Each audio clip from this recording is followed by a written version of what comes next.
I just wanted to start by saying thank you, Chrissy, and everyone at Grace for having me back again. I had a chance to work with the ladies once in a retreat, which was very wonderful for me. It was on the same topic of storytelling, and it seems to be a topic that follows me around quite a bit. So one thing that I also do, in addition to what Chrissy listed, is I work as a spiritual director. And that is also something where we get to help people tell their stories. So just a couple of housekeeping things. If you have a question, you can either unmute yourself and raise your hand and we'll talk, right? Or you can type it into the chat box, which I'm trying to watch as we talk, okay? So either one of those things works, because I know some of you may not have an easy place to type, so that's a good thing. And we're gonna spend a few minutes together, about 30 minutes together, talking about why being able to tell our own stories is so important right now. And then we're going to talk a little bit about, and we only have a little time, so we're going to talk a little bit about what's important in telling your story. And then we're going to work together to tell a little bit of our stories. Okay. So is that cool with everybody? Nodding heads. Good. Okay. So if it's all right with you, I know you all have been in church most of the morning, but I would like to start with a prayer. It is a special prayer written by someone from the Corrymeela community in Ireland. And I think it speaks to our topic and our place in history very well right now. So if you don't mind, let us all pray together. A prayer for reconciliation. Where there is separation, there is pain. Where there is pain, there is story. And where there is story, there is understanding and misunderstanding, listening and not listening. May we, separated peoples, estranged strangers, unfriended families, divided communities, turn toward each other and turn toward our stories with understanding and listening, with argument and acceptance, with challenge, change, and consolation. Because if God is to be found, God will be found in the space between. Amen. We're here to talk about why it's important to tell our stories. There are so many answers to this question, but I thought that I would start with a quotation from St. Francis de Sales. Nothing will make us so charitable and tender to the faults of others as, by self-examination, thoroughly to know our own. And that's really the big process of storytelling, is it's getting to know ourselves in a way such that we can both talk and listen, right? So I find that quotation a very good place to start. I have another quotation for us that is the way I was raised by my mother, and sadly at my current age I find myself going back to things my mother taught me more and more and more. But she didn't teach me that it was from the Sermon on the Mount when she taught me. And I'm referring to Matthew 7:3-5.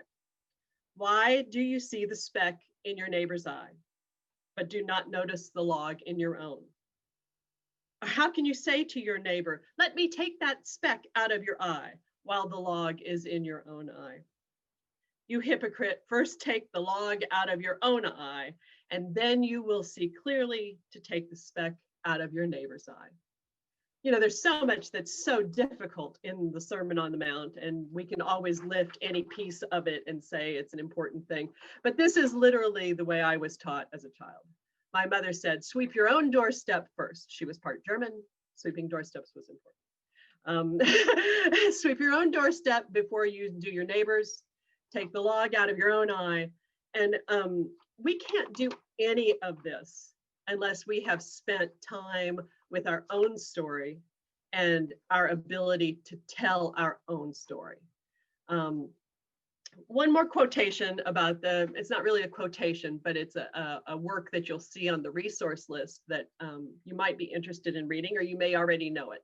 Sociologist Arlie Hochschild moved from Berkeley, California to the deep, deep South so that she could learn to have the ability to listen to people that didn't agree with her, right? Because Berkeley is a pod, Berkeley is a thing, right? People in Berkeley make assumptions about other people who live in Berkeley. And what she said that really, really struck me was you have to know your own story very deeply so that you can turn off the alarm bell when you hear something from someone else that you don't agree with, right?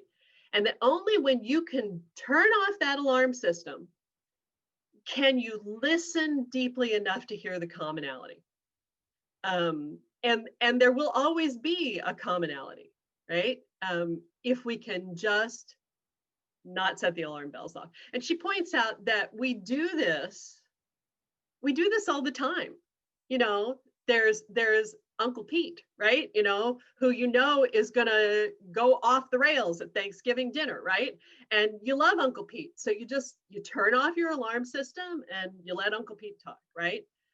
Our children, right? Our children that we mind or that we teach, right? We turn off our alarm system to allow them space to articulate whatever it is they need to articulate for their own formation. So the idea of the alarm system, and that knowing our own tale well enough, right? Our own story well enough that we are confident enough that what somebody else says to us is not going to alter our truth, right? I think that is the first work, and it's essential work to do before we can go to the next step of evangelism, which you're going to talk about next week, right? If you can't tell your own story, you cannot evangelize, right? And this awareness of our story as a living, breathing part of ourselves is, I think, fundamental to our identity. Because in fact, to me, story and identity come off as synonyms, although not everyone would do that. We are breathing, we are living, our story is unfolding before us. It stands on the foundation of the story that has come before. But there is something before us, right? There's something happening today. The story is changing. And our awareness of that story has so much to do with how we interact with the world and with everything. So any questions after all that before I go on? Okay, so all of this has been part of my life for a long time, as Chrissy said, but it really came home to me last year when I met the Reverend Dr. Jackie Lewis, who is the senior pastor at Middle Collegiate Church in New York. Jackie, and I do call her Jackie, I met her at a retreat last fall called the Awakening Souls Conference that is in fact going on right now digitally. I went to the retreat to hear Barbara Brown Taylor, and I was delighted to walk away with this new acquaintanceship with Jackie Lewis.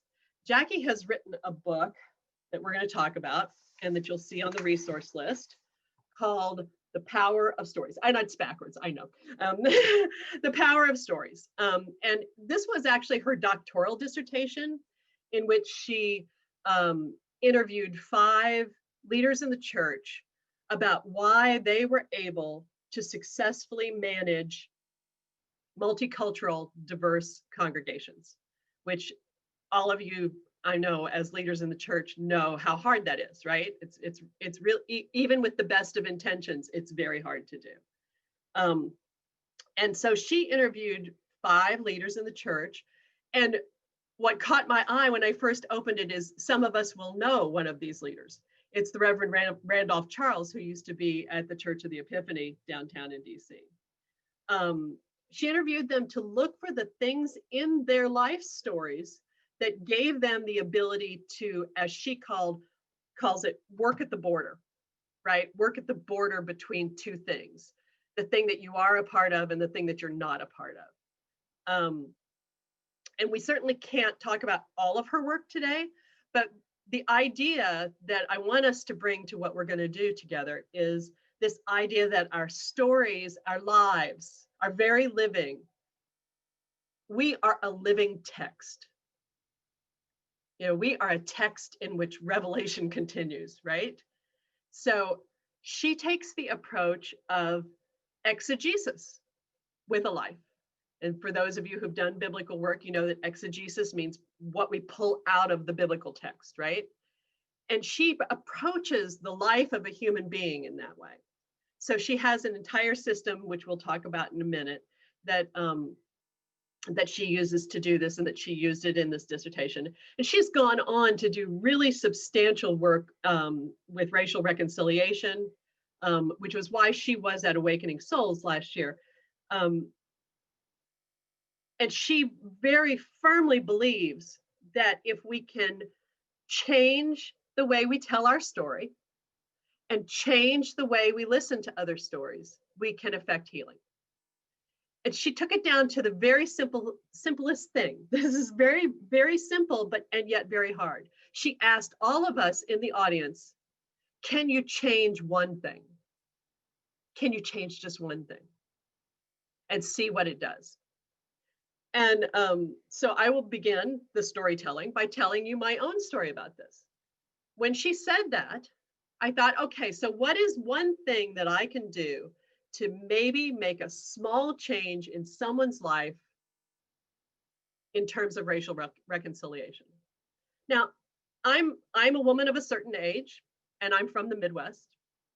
And I was raised, as many of my sisters were at that time, to not make eye contact with men of a different race. I was literally taught that. I was taught to look at the ground. And it was instilled in me. I lived that way for many years.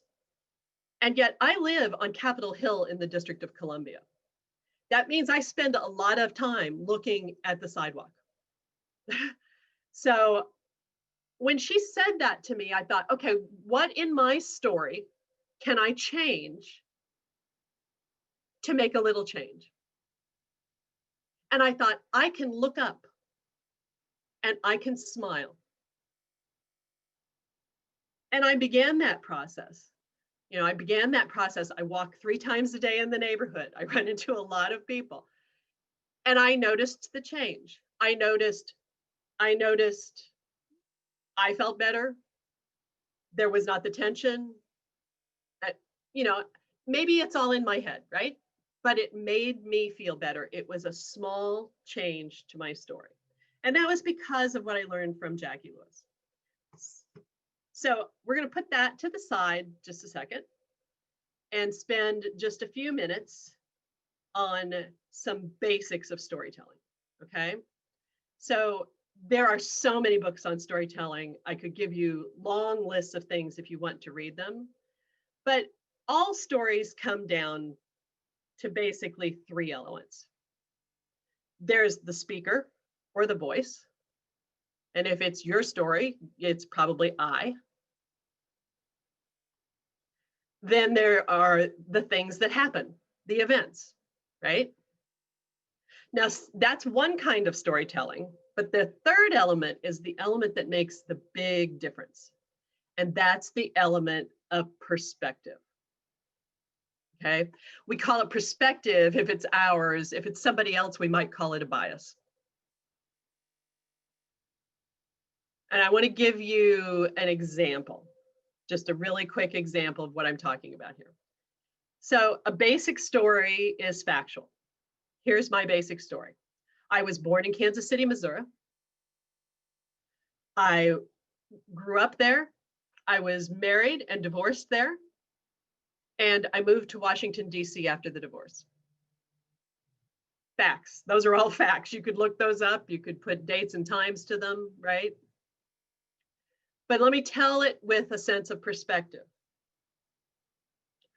I was born in Kansas City, Missouri, to parents that were beyond the usual age of childbearing. I worked, I lived there, I married too young, I divorced too soon, and in an attempt to change my life, I moved to Washington, D.C. That story has perspective, okay? Now, I'm not the only person who lived through those events. Now I'm going to tell you that story the way my mother would tell it. And trust me, some of these are quotations. She was born and we were so grateful. We didn't think we could have any more children. And, you know, her brother died 4 years after, and we were so grateful to have her. But, you know, we told her not to marry that man. We told her. So we were pretty grateful when she got divorced. But I still don't understand why both of my daughters moved to the East Coast. Right. Same story. Different voice, different perspective, right? My mother's telling of the story includes her biases. Mine probably does too, but I'm going to talk about my mother since she's not here to defend herself. It includes her biases, her bias that living on the East Coast is bad, right? It's out of the sphere of influence of our family, which was in the Midwest, right?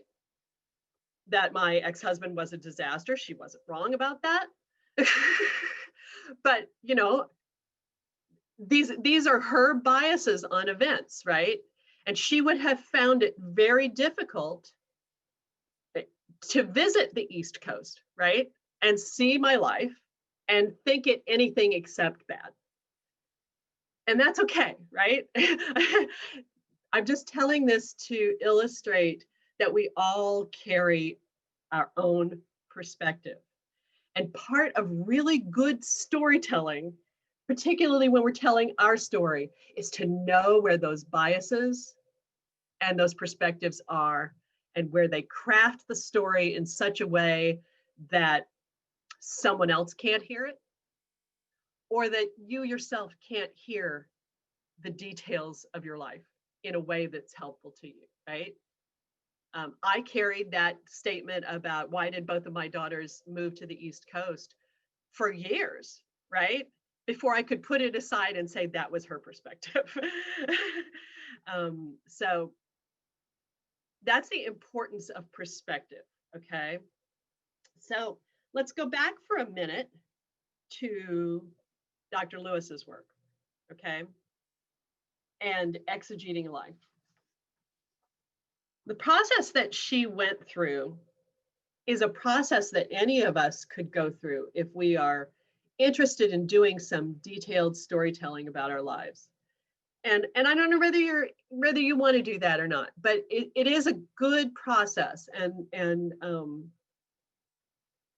memoir writers recommend that you take one incident, right? One event. And around that event, you do an exercise like I'm going to talk about with Dr. Lewis's work, where you look at who participates, what did they think, what were their biases and everything, and build a story around that one event. I find it a very useful thing to do in spiritual direction, right? Because there are so many perspectives on an event, right?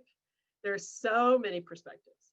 And the more we can use what Howard Thurman would call our good imagination to work around that event and consider the other perspectives that there might be, the closer we get to a little bit of truth, I think, because none of us own the truth, right? And we can always learn things from the way other people see our stories. So Dr. Lewis created a series of questionnaires. And she asked questions like, so first start by creating a facts list, right? Where were you born? How long did you live there? How many times did you move, right? All of those details, you know, how many churches did you belong to? What denominations were you part of? All of these things that are really factual. And, write those down until you're exhausted, right? Get everything that you think that you can remember. And then she asks you to think of your life as a book. If you took those facts and you had to organize them into a book, they would mostly be in the past, some would be in the present. What chapter titles would you give that book, right? How would you group the information, right? How, where would your year cutoffs be, right?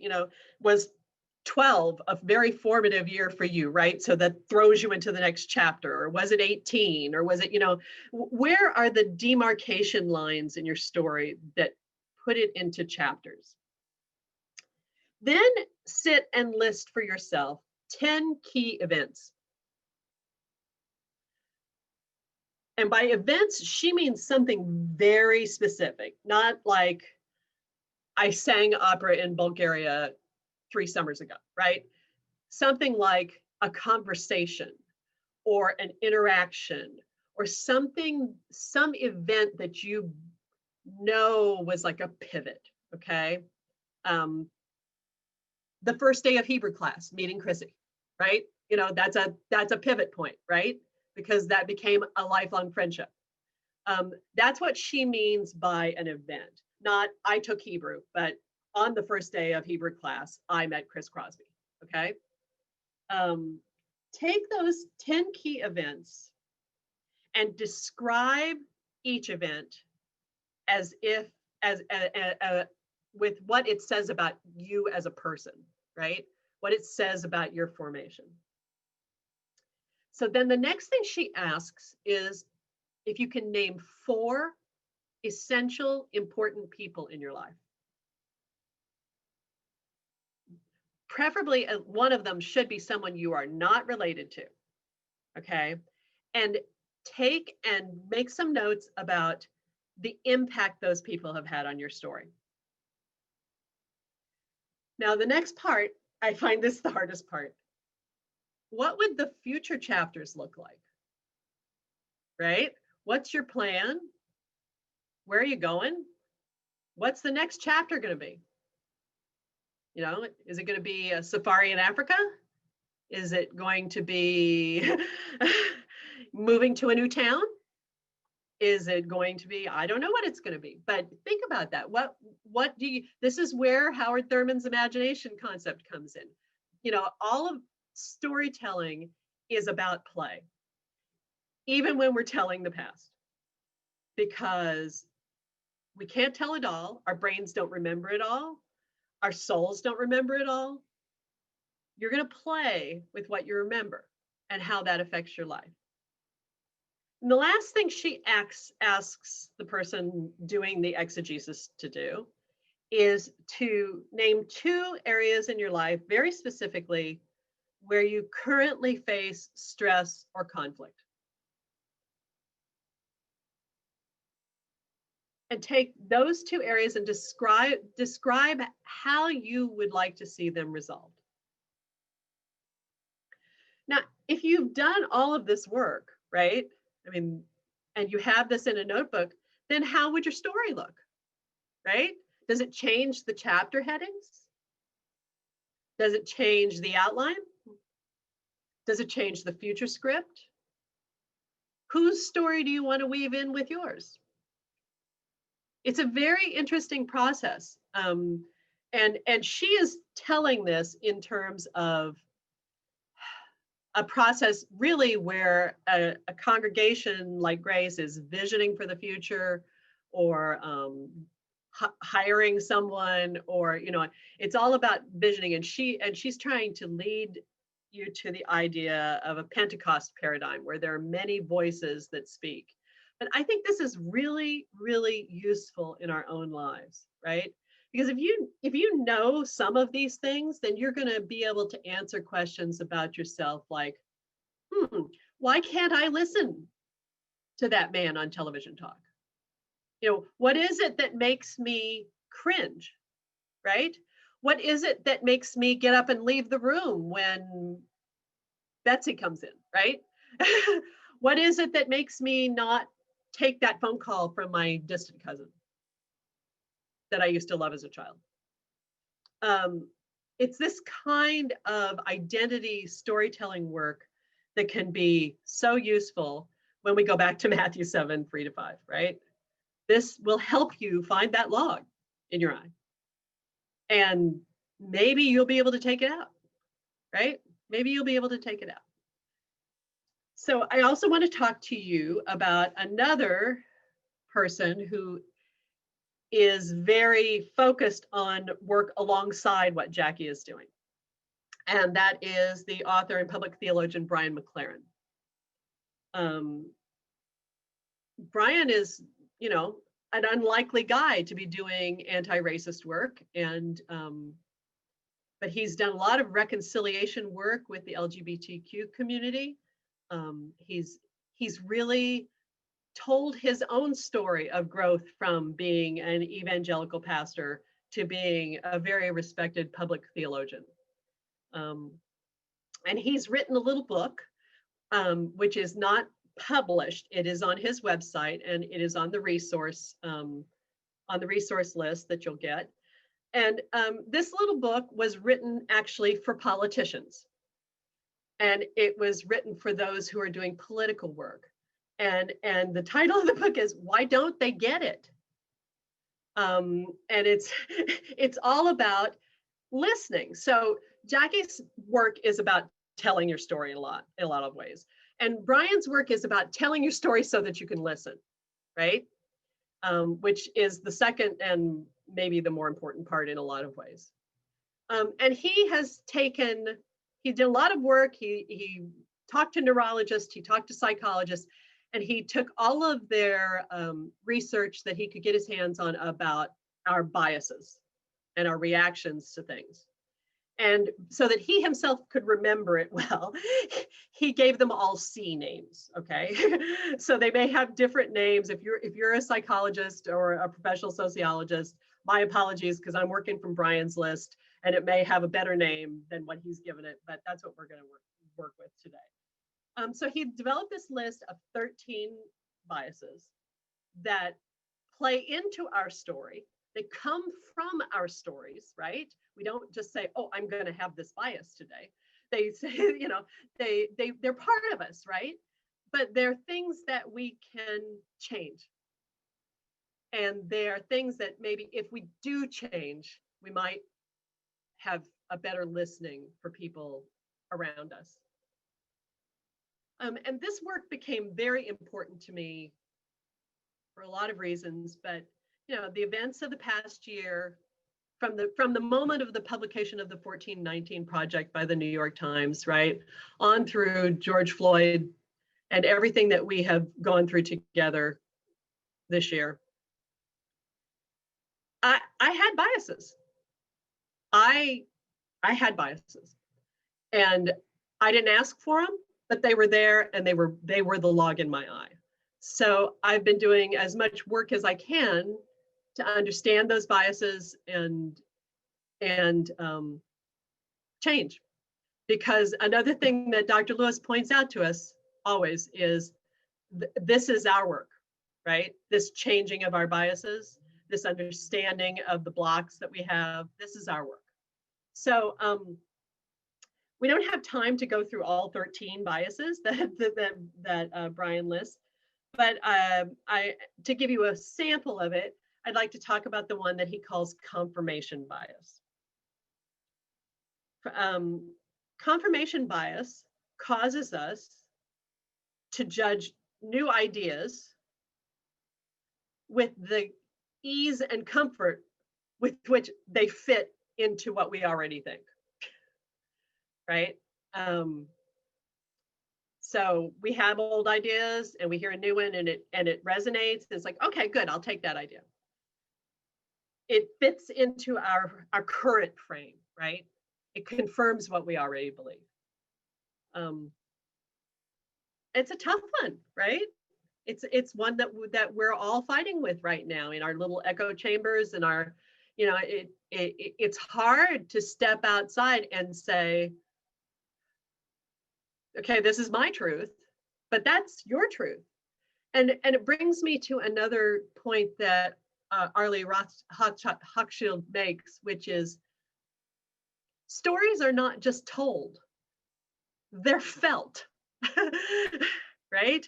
There are real emotions attached to your story and the story of the person that's sitting across from you. And that deserves respect. You know, we have to honor their emotion as we would like to have our emotion honored. So I invite you to download Brian's book. It's not expensive. It's a little strangely formatted, and I will send Chrissy a list of the biases to route to you so that you can at least see his summaries of those without going to the book. He has a good section on how to overcome your biases, how to talk about biases with other people. But I think that bias is something that is not often spoken of in terms of storytelling. And I think it's important to speak of it because there is a difference to me between a perspective and a bias, right? Because a bias does literally block us. It blocks our ears, right? It blocks our hearts. And I think we have to look at them. So if we were in a big room together, you know, by now I probably would have had you do many very silly exercises of storytelling that I like to do, because much of what I know about storytelling and teaching storytelling comes from the theater lab downtown and their Life Stories program.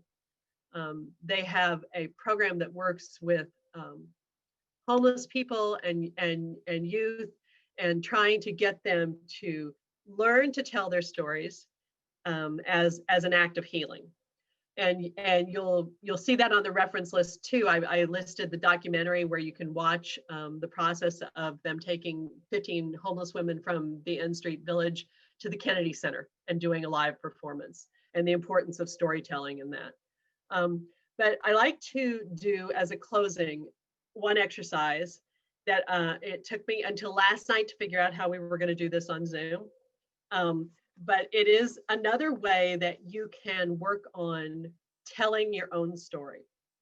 And we're going to together build something that is called an I am from poem. Okay, so now normally if we were doing this in a room, we would build the poem and we would do it publicly for each other. But if you can get a piece of paper or just something to write on, you're not going to write long sentences, just be able to make a few notes for yourself. I'm going to ask you some questions and just jot down a couple of answers and keep those answers to yourself. And then I'm going to give you an instruction and we're going to move into breakout rooms, okay, where you're going to share a few of the things that you've come up with, if that's all right with you, okay? So I'm going to go through the list and you jot down a few answers. So list 5 characteristics of the town where you grew up.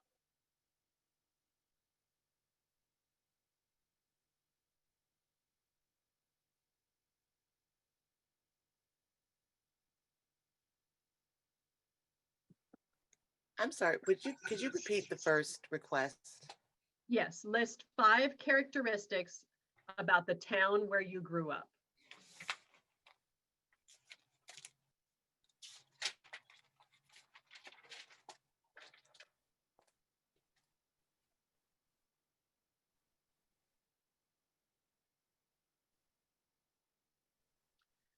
List 5 values you were taught as a child.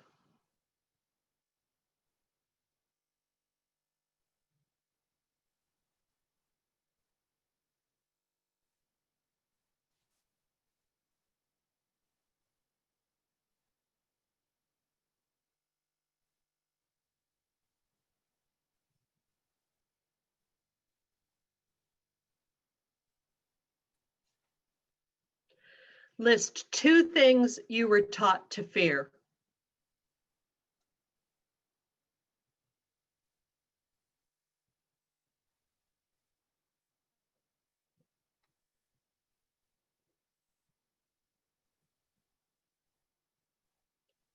List 2 things you were taught to love.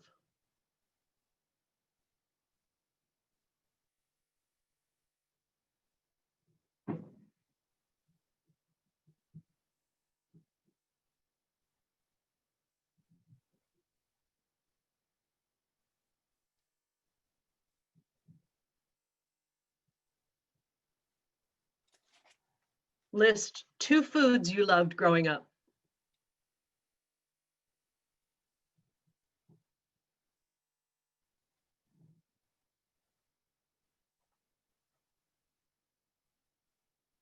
And list 2 foods you hated growing up.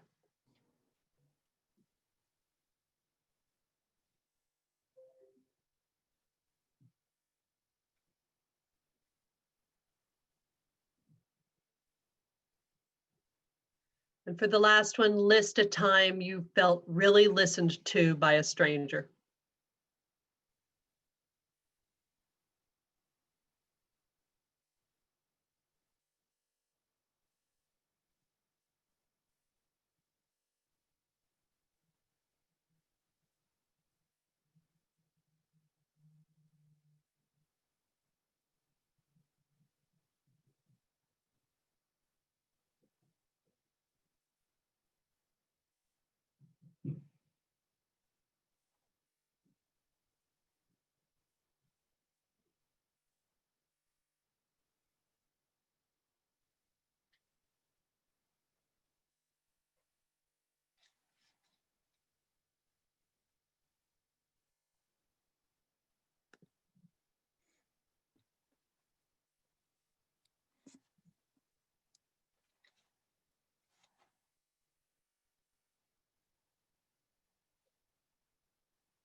You don't have to have them all, just so that you have something to share when we break out.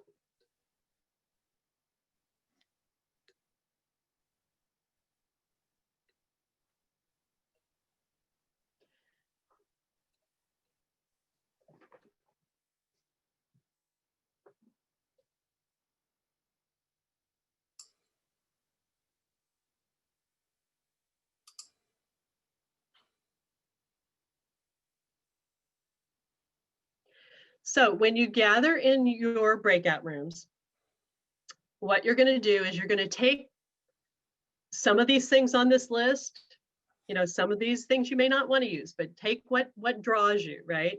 And you're going to create an I am from poem. Now, the way you create an I am from poem is very simple. I am from a place or a time where. So if I were going to create an I am from poem right now, I would say, I am from a place where Harry Truman was a god and Arthur Bryant ruled the barbecue scene, and we stayed in our little neighborhood. That's just a quick one. If we were doing this in a group, we would be sharing this with everybody, but I think that as a start, if you will go around your room in the breakout room and everybody just create a sentence, right? And pay attention to how that feels, right? How that feels when you say those things out loud. I mean, you may be saying them to people that have known those things about you forever, but you may be saying something they don't know, right? And the beauty of an I am from poem is so much is implied, right? Like when I say I'm from the land where Harry Truman was a god, I'm a Democrat, but I didn't say I'm a Democrat. But nobody's going to think that Harry Truman's a god unless they're a Democrat, right? It lifts the storytelling up into metaphor, and it can be kind of fun. So whenever the administrator is ready, we can move into the Zoom, into the breakout rooms. Okay.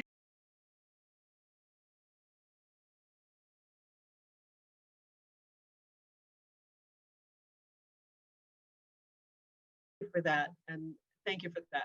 And that's really what we're talking about, right? I told a story, you told me another perspective, right? And I am now forever changed by that, right? And that is a great gift. Thank you. Thank you. That's awesome.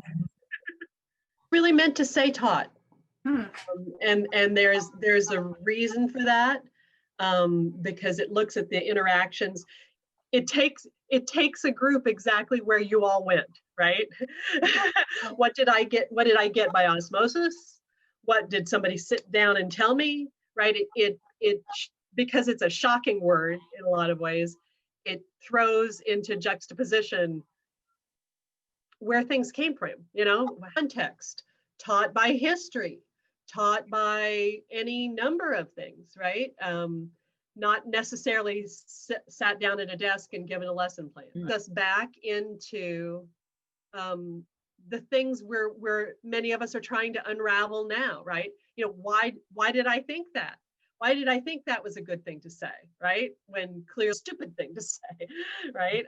Why was that a good thing to believe? Why did I accept that my parents taught me this without ever questioning it, right? It leads us to this place of digging deeper. And that's all we've got, right? Because our stories are not facts. They're, unless you've been walking around with a GoPro for, 50 years, getting everything on film, it's not facts, right? And even then it's not facts. But it takes us to the essence of what we've been doing here, right?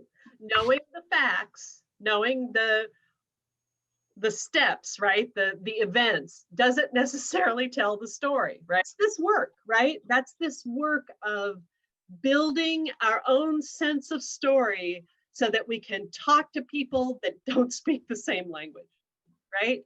And so that we can hear what they are saying to us, right? I hate to do this because this has been so much fun and y'all are so great, but I am going to have to exit. And I just want to say again, thank you so much for having me here and for listening to what I have loved to talk about. You can always get a hold of me by email. And if you have more questions or if there's anything else I can help you with on the topic of storytelling or frankly anything else, don't hesitate to reach out. We took it and all ran with the process of storytelling in this way. And so I'm very grateful that you were willing to play along. Thank you very much.